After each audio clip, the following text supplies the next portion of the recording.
Mais écoutez, moi j'ai senti chez lui une volonté de panser les plaies de la Guinée, une volonté d'apaiser les tourments de ce pays divisé, torturé, qui a connu des tragédies terribles, notamment celle du 28 septembre, une volonté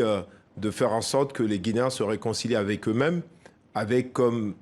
principe de base le pardon, mais aussi la justice. Donc je pense que si le colonel Doumbouya met en œuvre ses déclarations et poursuit les premiers actes qu'il a posés, il y a bon espoir que ce dossier évolue et on l'a bien vu. Il s'est rendu au stade du 28 septembre, c'est une première, parce que pendant les 10 années du régime d'Alpha Condé, jamais il s'est rendu au stade du 28 septembre pour avoir une pensée pour toutes ces victimes de ce drame terrible qui est une tâche indélébile sur la mémoire et l'histoire de ce pays. Il n'y a pas de blocus pour un procès, mais par ailleurs, il y a même la possibilité d'inventer un système de réparation ou de justice. Un peu à l'instar de ce qui s'est passé en Afrique du Sud et au Rwanda, je pense que c'est ce qu'il faudra faire, parce que ce pays a besoin aussi de réconciliation et de pardon. Et donc, je pense qu'il faut une commission vérité, réconciliation, justice, que les bourreaux puissent reconnaître leur forfait face aux victimes,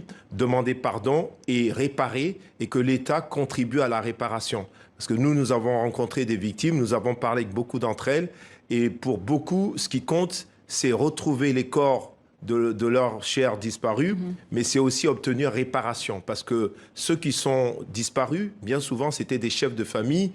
chefs masculins ou féminins, et aujourd'hui, il y a beaucoup de familles qui sont en détresse. Et donc, il est important, ça peut être un des rôles importants, principaux de cette transition-là, c'est la réparation, l'indemnisation de ces victimes.